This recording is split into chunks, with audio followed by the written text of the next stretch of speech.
A key point in the following is not that Jesus is the correct, optimal, best path humanity yet has to abundant, joyful life, individual and collective. It is the conclusion thus far of James here that for sure he is, but that is not the key point. The key point is that truth seekers, and not 1 in a million of us are. We've been so destroyed by our cultures. But truth seekers are obsessed for themselves and, more importantly, for the good that it could do others, with finding the optimal path, the best path. And that the reason that humanity is now destroying itself is because only 1 in a million or 1 in 100 million of us care enough about others to embrace that. And if James understands himself, the one speaking here, in important matters, he is obsessed with finding the best path for himself, so that in doing so, he can evaluate whether it is the best path for others or all. 99% of the time, we don't see the truth. And those 99.99% of the time, we don't see the truth because the truth is not what we want to see. It might be what we need to see, but it's not what we want to see. It's not what we have been corrupted to think would be a good thing to see.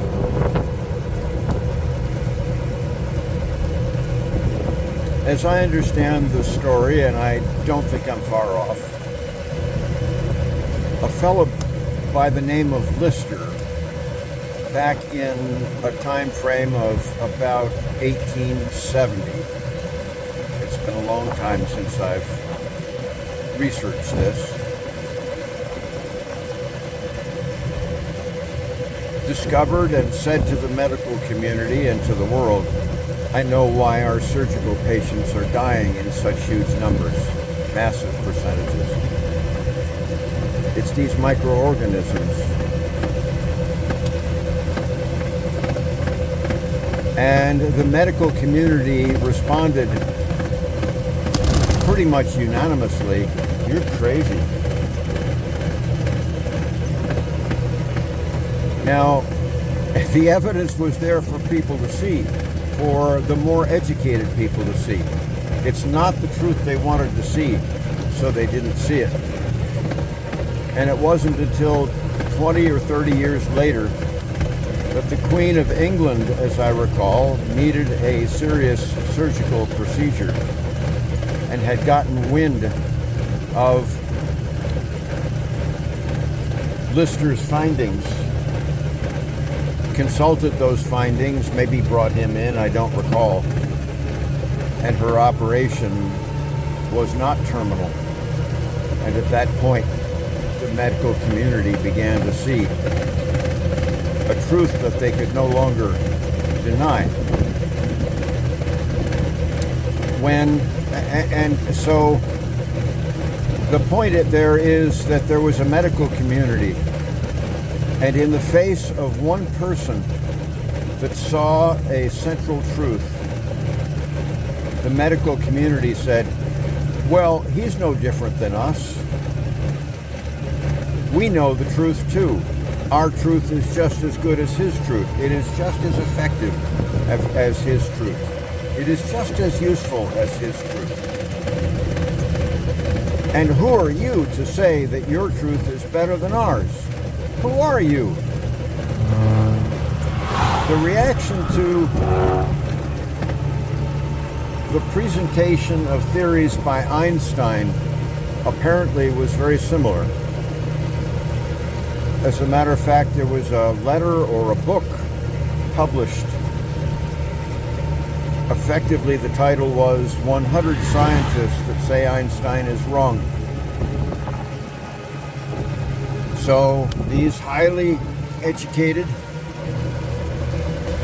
individuals, it's conjecture, but my conjecture is they didn't see the truth because they didn't want to. They had built their careers they had built their lives on a whole different notion of what the truth was.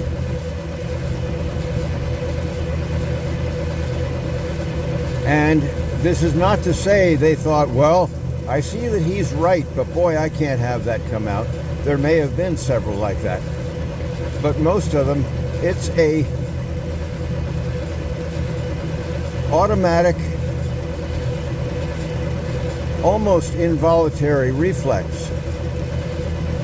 Not sure how inborn it is and how much it's taught by culture. But it acts like a unconscious reflex unless we watch carefully for it. And most of us carefully avoid watching for it. And all of this is thinking about a relationship that was very important to me and served me tremendously. Tremendously. Caused my growth tremendously. Though not in the way I had hoped.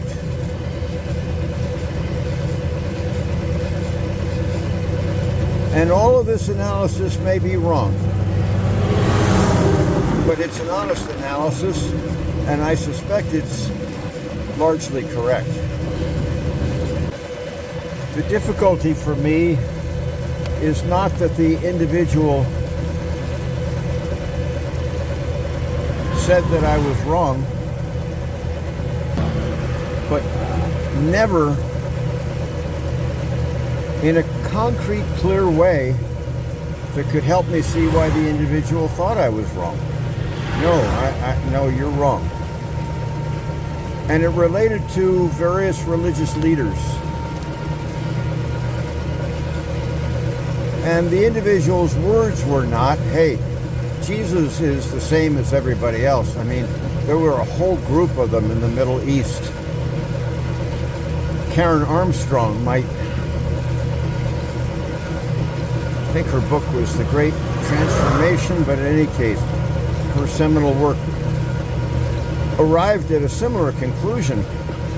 There was The Axial Age, I think is not the name of the book, but it's the academic title for people like Zoroaster and Buddha and Confucius that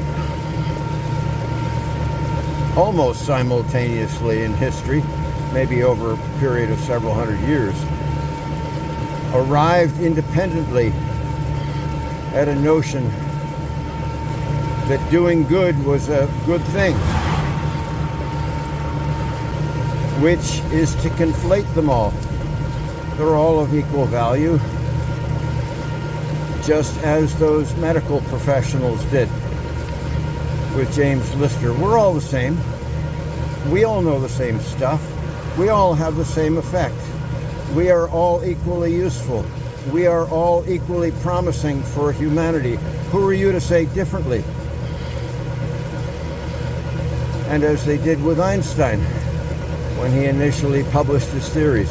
Although there was one other fellow that may have even, another European fellow, that may have even beaten Einstein to the theoretical conclusions. But either way, the physicist community Who are you to think that you have a better idea? Who are you to think you have an understanding of the truth that is more helpful than what we have? And whether it's the individual I have in mind or generally,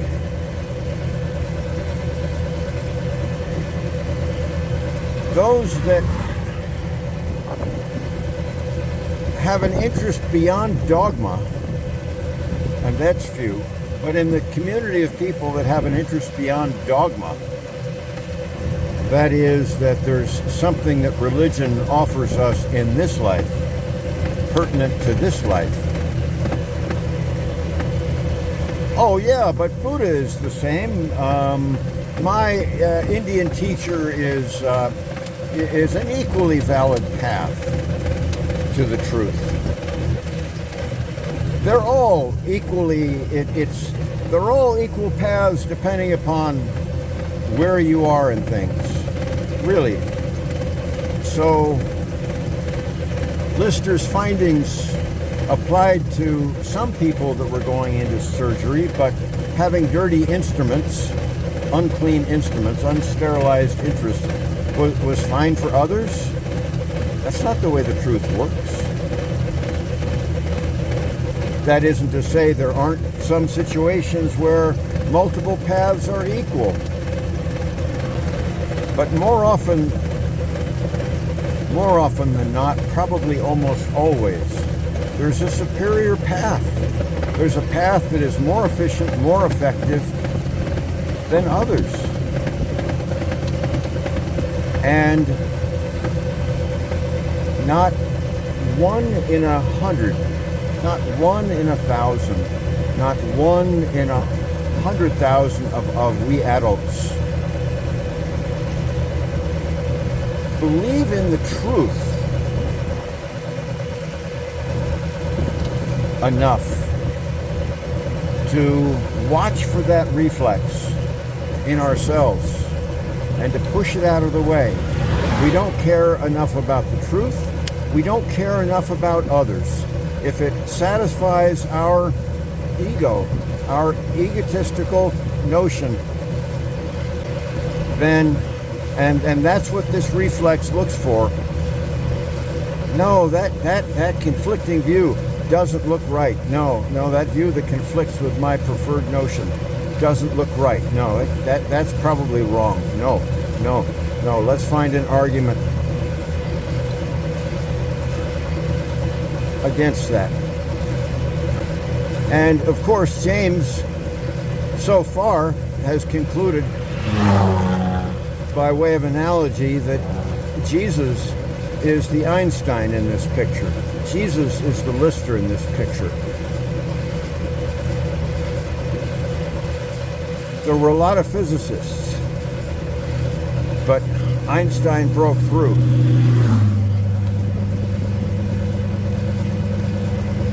There were a lot of people in the medical profession, but Lister broke through to critical new territory. And James studies, as discussed on the Jesuanity website, jesuanity.info, provides a pretty objective, scholarly view of Jesus in an infinitely more important realm. Is the one that broke through, broke the code on how to have a joyful, abundant life in a hell world.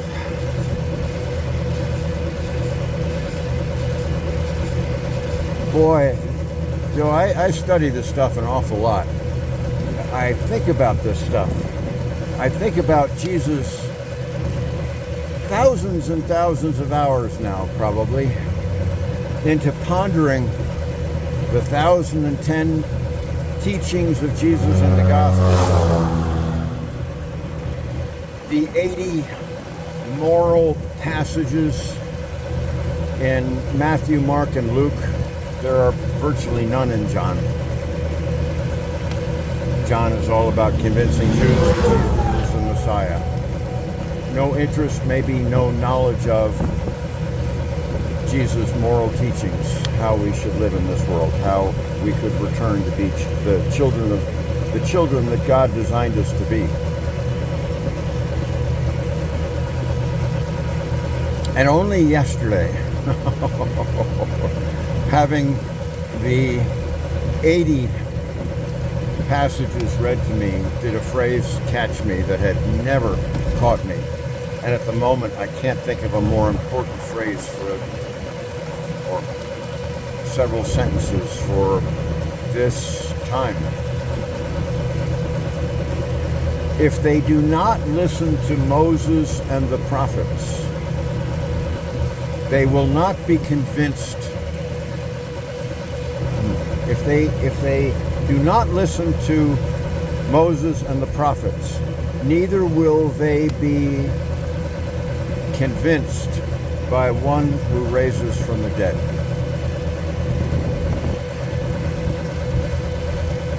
I think it's a pretty reasonable guess that he was talking about himself. If they can't see the brilliant morality, the necessary, the life-saving morality of Moses and the prophets, they're not going to all of a sudden see it because someone rose from the dead. And that's Christianity. Christianity avoids Jesus' moral teachings like the plague, except for occasional air freshener at most once a week. All they care about is, oh, he fulfilled the Jewish tribal prophecy. He's the Messiah. He worked miracles, which they use to absolve themselves from paying attention to the words of the one they call the Son of God. Oh yeah, he's the Son of God, but boy, what he said doesn't make any difference. We don't have to live by that. And let me explain why. For 2,000 years, people have been explaining to us why he didn't mean what he said, which they do with no other part, no other book in the gospel. Because Jesus' words say that the way we're living is wrong, and say that here's how we need to do it. Here's what a child of God does. No, that can't be right.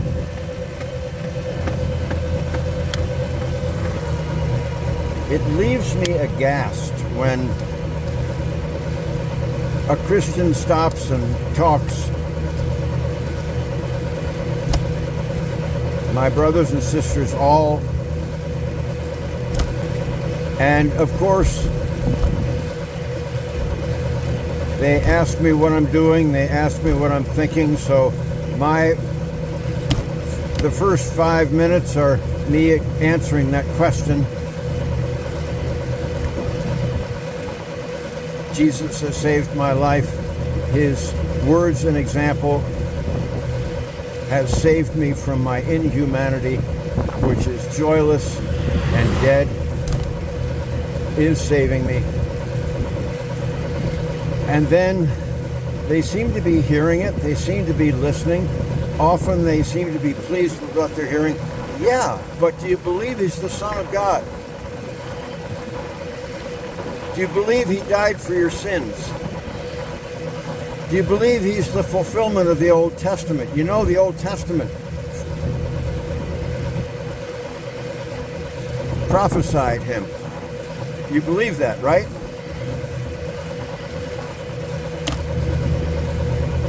When I was sharing this with a fellow yesterday,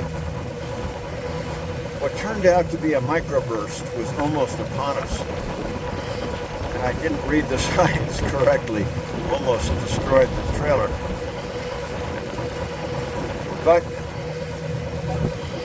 as we were talking, I caught a beautiful sunset out of my eye, and I drew the attention of this wonderful fellow who had stopped with his wife to talk. And I mentioned the phrase that I just cited. And I said, I think what Jesus was pointing to is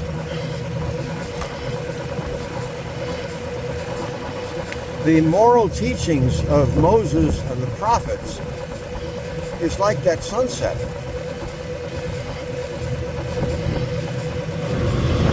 And people that have not lost their humanity see the beauty of that sunset. And those that have lost their humanity can no matter who tells them, cannot see the sunset. And if it's someone that rose from the dead right in front of them and tells them that sunset, points out that is a beautiful sunset, they're still not going to understand because they've lost their humanity.